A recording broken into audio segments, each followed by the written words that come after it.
Kalian tahu, Ahok sebentar lagi akan dipanggil ke kejaksaan. Tahu kalian aku membayangkan apa? Kira-kira bagaimana lah ya perasaannya Veronica Tan? Mantan terindah, namun tersakiti.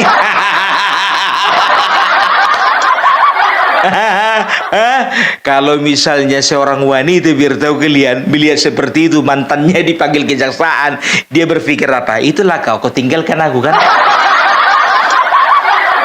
Coba kalau kau masih bertahan sama aku, aman kau. Demi wanita lain kau tinggalkan diriku. Sekarang terimalah karmanya. Jadi kawan-kawan, ingat ya, Ahok dipanggil ke kejaksaan bukan karena meninggalkan Veronica Tan. Tapi dia bertanggung jawab atas huru-hara di Pertamina. Kalau yang tadi cuma openingnya itu. Walaupun 10% benar. Aku mewakili perasaan wanita. Aduh. Jadi Ahok ya kemungkinan besar akan dipanggil kejaksaan oleh karena apa? Ya, oleh karena dia memiliki tanggung jawab ya di dalam huru-hara ini. Kenapa bisa begitu, Pung? Ya, jadi kasus korupsi ini terjadi rentang waktu 2018 sampai 2023. Nah, Ahok 2019 sudah jadi komisaris utama, kan begitu. Otomatis yang namanya komisaris utama sedikit banyak tahu mengenai permainan di dalam. Masalahnya kenapa nggak dibongkar? Kenapa kau baru keluar-keluar sekarang, Hok? Di media sosial kau serang rezim. Ada penguasa yang sedang bermain. Kau di dalam 5 tahun. Bukan cuma 1 tahun. Kalau memang di dalam ada permainan, kenapa kau betah di dalam? Kalau kau memang hatimu menjerit tidak sesuai, ya, tidak sejalan, tidak searah dengan dengan apa yang mereka lakukan, mereka kerjakan, kenapa kau masih di dalam? Jadi perlu kita ketahui, dia harus bertanggung jawab. Karena apa? Begini, ya. Jadi seorang komisaris utama, ini komisaris utama loh, bukan komisaris biasa. Komisaris utama itu memiliki tugas dan tanggung jawab yang bukan ringan, gitu loh, ya. Jadi kenapa ditunjuk seorang komisaris utama? Komisaris utama itu berfungsi yang pertama, mengawasi kebijakan perusahaan. Yang kedua, mengawasi jalannya perusahaan. Yang ketiga, mengawasi pelaksanaan RJPP, rencana jangka panjang perusahaan, dan RKAP, rencana kerja dan anggaran perusahaan. Yang keempat, mengawasi dan mengevaluasi pekerjaan atau kinerja direksi. Yang kelima, ya, dia berhak untuk mengajukan audit, kan gitu, mengusulkan audit. Ya, setelah itu apa? Dia menandatangani, ya, dia bertanggung jawab untuk menandatangani laporan tahunan dan lain sebagainya tanggung jawab seorang komisaris utama. Jadi udah ngerti kan kenapa yang namanya Ahok harus bertanggung jawab? 5 tahun dia loh, ya. Coba sekarang begini, ku bilang sama kalian, ya, kurunut dulu sama kalian, ya. Ahok itu, ya, setelah keluar dari penjara, ya, jadi seperti ini, dia masuk penjara tahun 2017 bulan Mei, ya, keluar bulan keluar tahun 2019 bulan Januari, ya. Setelah itu dia tanggal 28 Februari kalau nggak salah, dia itu gabung, kalau nggak tanggal 8, tanggal 28, dia itu masuk partai politik namanya PDIP. Kan begitu. Itu bulan Februari. Nah, bulan November dia diangkat menjadi komisaris utama PT Pertamina. Kan begitu, tahun 2019. Ya, 2024 bulan Februari dia mengundurkan diri. Kan begitu. Nah, sekarang dari bulan November 2019 sampai 2024 itu kan ada sekitar 5 tahun. Ya, jadi apa tugas dan tanggung jawabnya Ahok itu sebagai komisaris utama? Apa nggak ngerti? Ya, dia ngoceh selama ini ya, beberapa hari ini ngoceh ya, mengatakan bahwasanya saya tahu Rifasian itu ya, itu bikin saya ngomel-ngomel terus ya, itu yang selalu membuat saya naik pitam ya. Karena apa? Karena Ahok mencium katanya ada permainan, kan begitu. Sekarang begini, salah satu tugas dan tanggung jawabmu sebagai komisaris utama adalah mengawasi dan mengevaluasi kinerja seorang direksi, termasuk direktur. Memang betul, kau tidak memiliki hak untuk memberhentikan seorang direktur. Sekarang begini, kau bertanggung jawab kepada siapa? Kepada owner. Siapa dalam hal ini adalah negara. Siapa yang mengangkat kau? Erick Thohir, ya. Erick Thohir adalah Menteri BUMN. Kenapa kau tidak koordinasi dengan Menteri BUMN? Kan begitu ya. Jadi jangan dikit-dikit kau salahkan rezim, dikit-dikit kau salahkan penguasa. Kau itu punya fungsi nggak sebagai komisaris utama? Gitu loh. Ini kan kalau bisa dipikir-pikir coba ya, dia udah tahu ulah seorang direksi, tapi dia lakukan dia diamkan saja. Berarti apa? Ada pembiaran dari seorang yang namanya Ahok. Itu loh, jangan kau bilang Ahok ingin membuat Pertamina menjadi perusahaan kelas dunia, ya, ingin menjadi perusahaan yang mengefisiensi uang negara. Ini segala macam, ya. Dengan alasan apa? Aku tidak bisa melaksanakannya karena apa? Aku cuman hanya seorang komisaris utama, bukan direktur utama. Sekarang begini, tidak menutup kemungkinan ketika kau menunjukkan kinerjamu sebagai komisaris utama, diangkat kau ke depannya menjadi direktur utama. Ini ndak udah tahu kau ada permainan di dalam, ya kan? Tidak ada kau tidak melakukan fungsi pengawasanmu dengan baik dan benar. Oke, kau awasi, tapi ada nggak koordinasi dengan Menteri BUMN, kan begitu. Nah, kau beralasan katanya ada orang-orang atau ada penguasa-penguasa di negara ini, dan ada yang selalu menekan saya. Sekarang begini, kau bilang kau tertekan, tapi betah kau 5 tahun. Betah kau 5 tahun. Coba bayangkan kalian dulu, ya. Dan juga salah satu fungsi komisaris utama itu menandatangani laporan tahunan. Jadi kalau misalnya ada yang serong-serong, ada yang menyeleweng di dalam laporan tahunan itu, kenapa kau tanda tangani? Kan begitu, tidak perlu ilmu seorang penyidik kejaksaan ya untuk menyelidiki apa yang dikerjakan oleh seorang komisaris utama. Kurasa nggak jauh-jauh dari situ itu pertanyaannya. Di mana tanggung jawabmu selama 5 tahun ini? Kan begitu. Kenapa kau? Ya kan begitu. Ya 5 tahun kau bilang tertekan, tapi betah kau di dalam. Kalau dibilang katanya kau tertekan, paling kencang kau 2 tahun. Toh juga selama ini juga di media sosial nggak pernah ada keluh kesahmu. Kau katakan semua rapat saya catat. Ya, semua semua rapat ada nutilinnya sama saya, kan begitu. Sekarang kutanya dulu sama kau, kau bilang katanya ada yang menekan, ya kan gitu. Sekarang ada nggak datanya siapa yang menekan kau?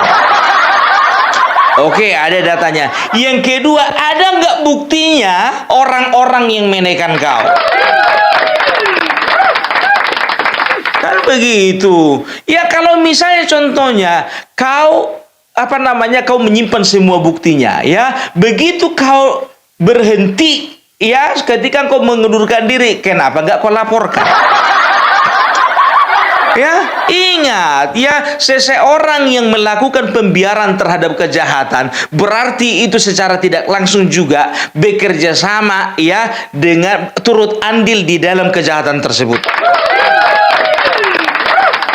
Ya iyalah, ya udah tahu kita kawan kita melakukan kejahatan, tindak pidana lagi, kita lakukan pembiaran, ya. Apakah itu bukan kejahatan juga? Ya, itu kejahatan. Itu dia. Ya, jadi jangan pernah berkuar-kuar kau kuar-kuar selama beberapa hari ini. Rezim selama ini rezim. Ini permainan rezim. Saya yakin kalau berganti rezim ini semua di penjara.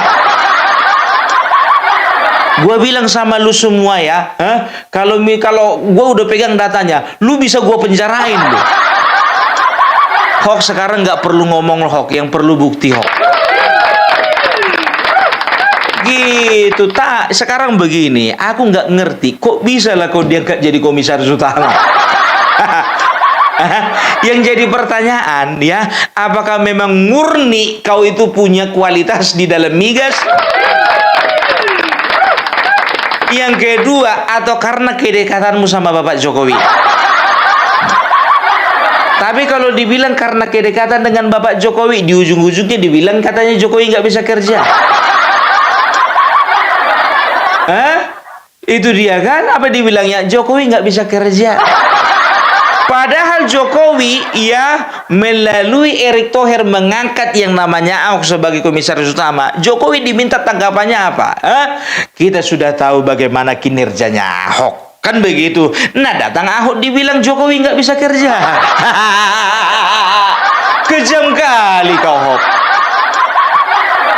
Atau alasan ketiga, kau itu titipan Megawati.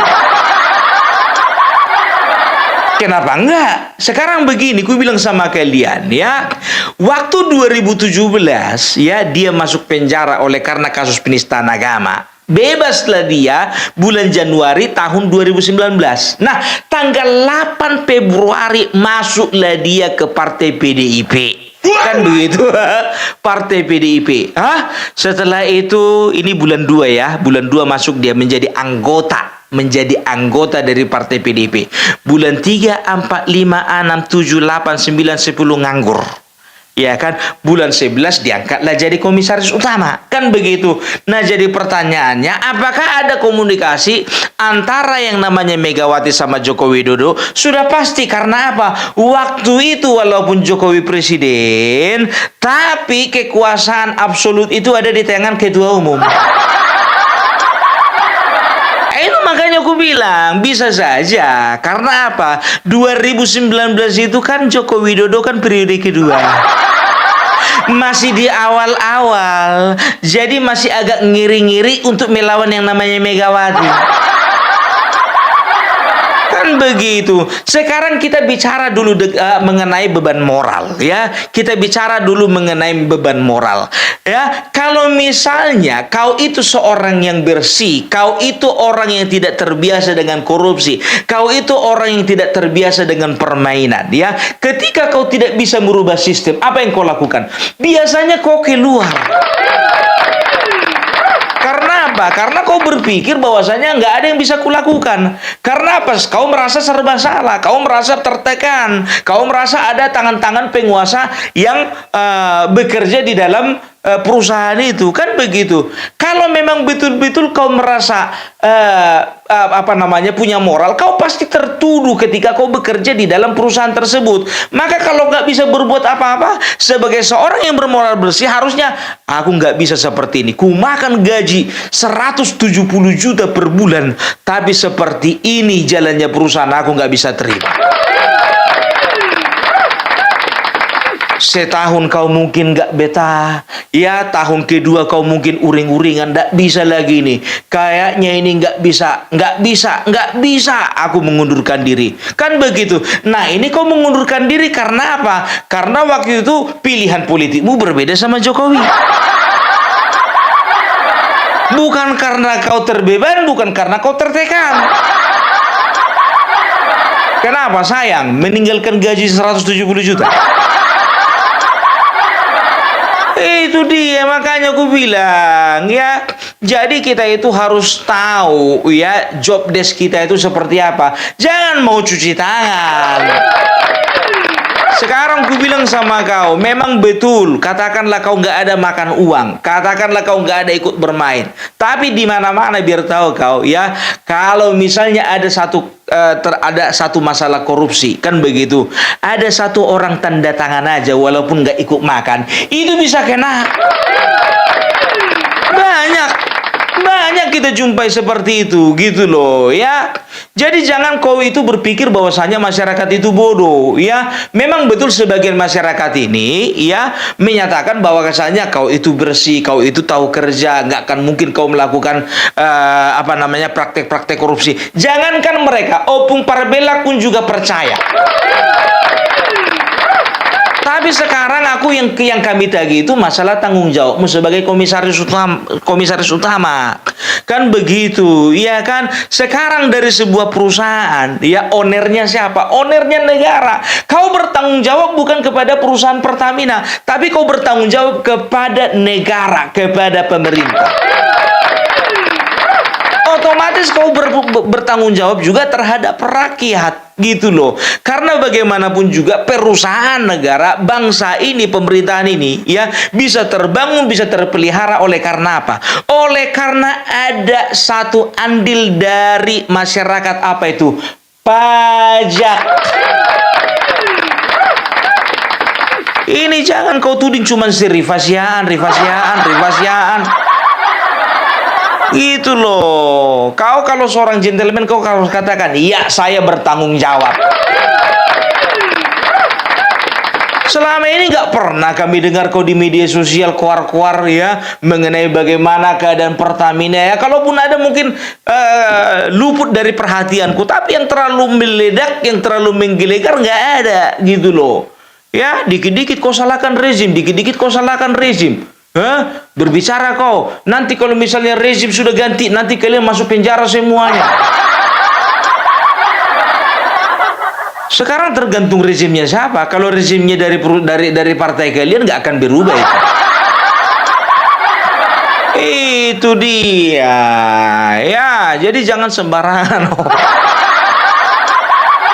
Aku lucu, aku dengar kau kuar-kuar di apa itu. Ya nggak kusalahkan kau, enggak ya. Kubenarkannya semua yang kau ceritakan di apa itu, di ada salah satu kanal YouTube itu. Ya ku benarkan itu, ya kan. Tapi ingat ya, itu kan versimu, bukan versi kejaksaan toh. Kan begitu, segala sesuatunya itu ya itu nanti pembuktiannya setelah kau diperiksa, kan begitu ya, setelah kau diwawancari. Tapi mantap kau jujur aja kau bilang, apa kau bilang, kalau misalnya aku dipanggil oleh kejaksaan saya akan datang dengan senang hati. Luar biasa kau. Iya kan, ndak kayak atasanmu itu, dipanggil KPK mangkir sekali. Itu yang udah pakai baju oranye. Ya, itu dia.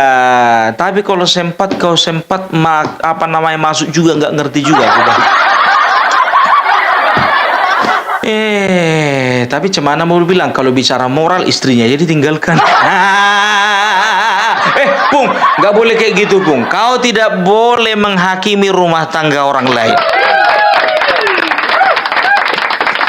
Sekarang begini, Wak, sebagai seorang laki-laki disebut laki-laki yang bertanggung jawab ketika dia berhasil mempertahankan rumah tangganya. Ini mempertahankan rumah tangganya, dia nggak bisa apalagi mempertahankan sebuah perusahaan. Gitu, nggak usah banyak alasan kau bilang, aku kalau misalnya jadi direktur utama beres semuanya kau bikin. Betul ya kan ya, sekarang begini, kau jangan takabur ya. Kadang-kadang kita berhasil ya di satu bidang, tapi kita nggak bisa jamin kita berhasil untuk bidang yang lain. Gitu loh ya. Di bidang pemerintahan kau mungkin sudah berpengalaman, kan begitu. Tapi kalau untuk di bidang perusahaan yang namanya Pertamina, ya kau perlu banyak belajar juga, ya setahun, 2 tahun, 3 tahun, ya.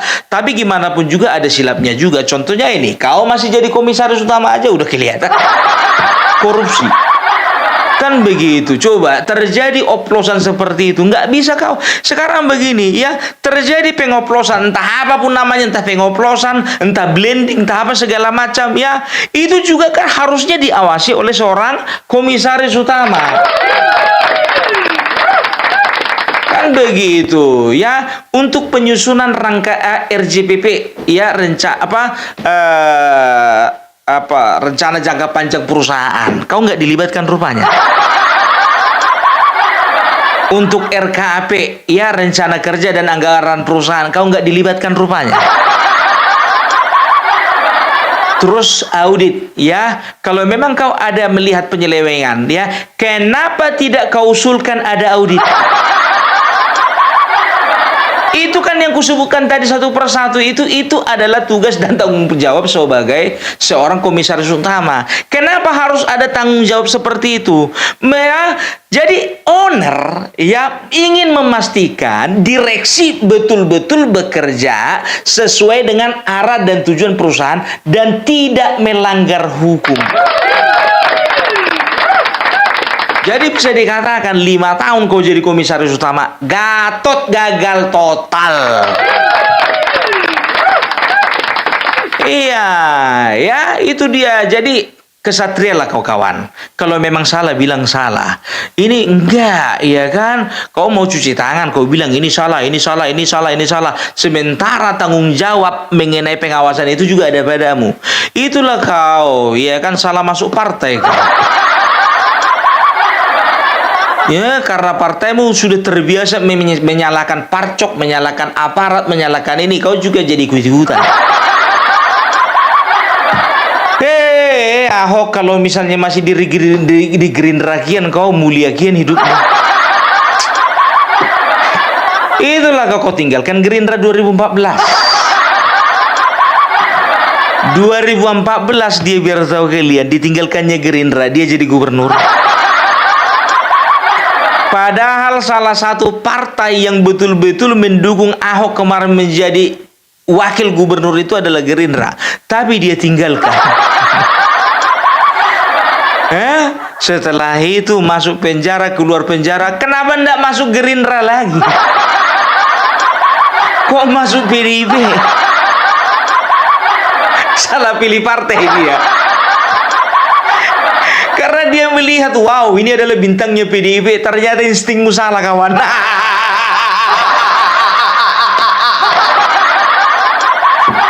Akhirnya kok nggak jadi apa-apa sekarang, kan? Itulah kau, ya kan? Tertipu dengan kebahagiaan semu.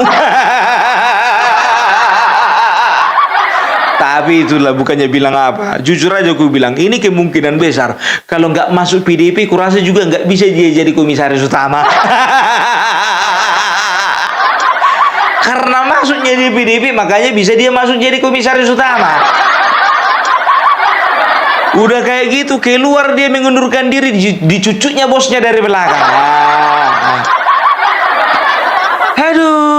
Aduh, ya kan? Padahal bukannya bilang apa loh, ya. Waktu itu sebetulnya dia tidak dipaksa mengundurkan diri. Entah kenapa mengundurkan diri. Karena nggak ada keharusan, sama kayak menteri kemarin dari PDIP, nggak diharuskan mengundurkan diri, tapi mundur satu-satu. Takut sama biu gitu. Iya kan? Itu dia ternyata nggak jadi apa-apa. Kalau misalnya kau masih di Gerindra, lebih-lebih kau maunya jadi komisaris utama. Aku bilang sama kau, iya kan? Jujur aja aku bilang minimal menteri. Kalau masih di Gerindra kau. Tapi cemana dibilang, kemarin itu di PDIP juga dijanjikan seperti itu, kan begitu. Nanti kalau menang kau menteri 1 ya. Udah pasti. Pasti kalau DPP itu pasti ke bagian menteri lah. Kan begitu, rupanya salah pilih tempat.